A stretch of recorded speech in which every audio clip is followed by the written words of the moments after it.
All right, welcome back into the Bettor Half Hour. My favorite segment where we bring you people from Vegas and all over that are cashing W's left and right. They always know more than the average. This man, fantasy extraordinaire, sharp as a tack, and he's looking sharp. My man, Adam Ronis. Adam, great to be with you again, sir. Glad to be here. Another week to make money here in the NFL, and glad to see you crushing it with your picks so far.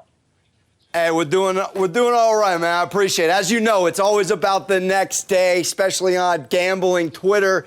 It's a whirlwind out there. Okay, but on that note, let's start with NFL talk here. Wild week, 9-12 dogs cover. Another one, back-to-back weeks where the underdogs are cashing. On that note, are you a guy that likes to fire earlier in the week on lines, or do you like to kind of wait and see how things go? As we learned last week, Rodgers was out midweek. Kyler Murray was out as a late scratch. Lines change, of course. What's your theory on that and the philosophy behind early or late fires?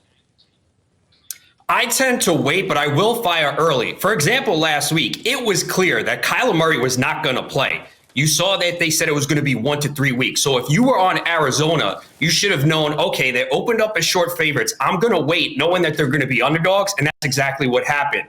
For the most part, though, I'm looking at lines early. If it's -2.5 and I like the favorite and I think that line's going to go to 3.5, I want to hop on the 2.5. Same thing if it's 6.5, 9.5. You want to get that number before it goes up a half. And on the flip side, for the underdogs, if you like an underdog that is 2.5, you want to take it there before it gets to 3. So there are certain scenarios where I will hop on early, but especially now you have COVID-19 and we're talking on a Tuesday. There are going to be injuries that we don't know about. They're not reported. They come to the facility and Wednesday we're going to find out, wow, I didn't know that guy was hurt. So I tend to wait, but there are instances, especially if you read the tea leaves, that you can jump in early and get a good number.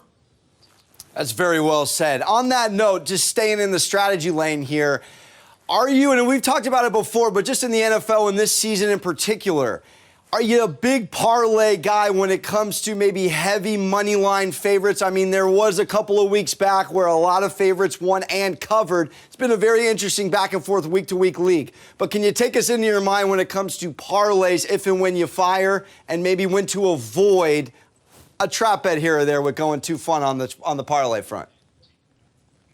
Yeah, I tend to do that. A couple of heavy favorite money lines and then pair it with an underdog I like that's maybe getting 6 or 7 that I feel good about, or maybe a total. And then I'll pair it together and hopefully get good odds. Now, last week was the worst example of that because if you had the Bills money line, Cowboys money line, Rams money line, you were in trouble. And you have to understand that is going to happen. You can't let that deter you from that strategy going forward. There's always going to be weeks, and we've seen it a lot in the last 2 weeks, where these underdogs not only are covering, they're winning straight up. So you just continue with that going forward, knowing, hey, most weeks it's going to work out. There's always going to be upsets here and there, but I do like that strategy. I like to take a couple of heavy money line favorites.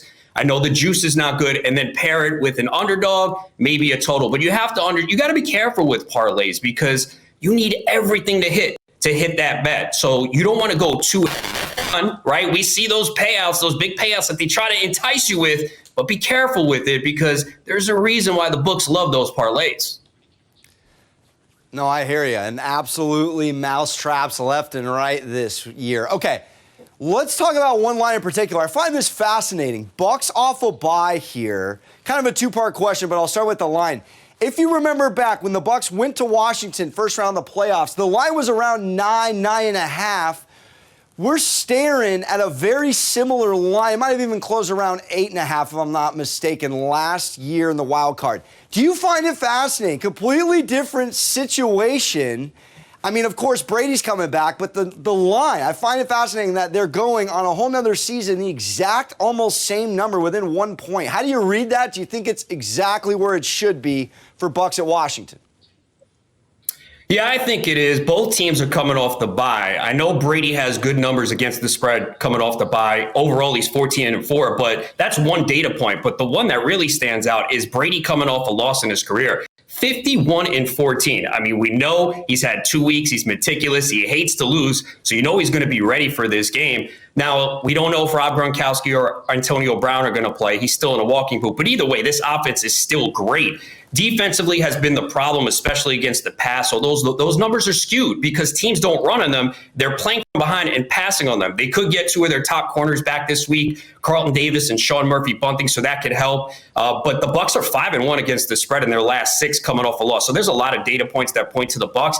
And Washington has been a major disappointment. People expected this to be one of the top defenses in the NFL this year. They're one of the worst. They're terrible in the red zone, terrible on third down, and Washington's 0-4 against the spread in their last 4 coming off a bye. So Washington has just been one of the major disappointments this season.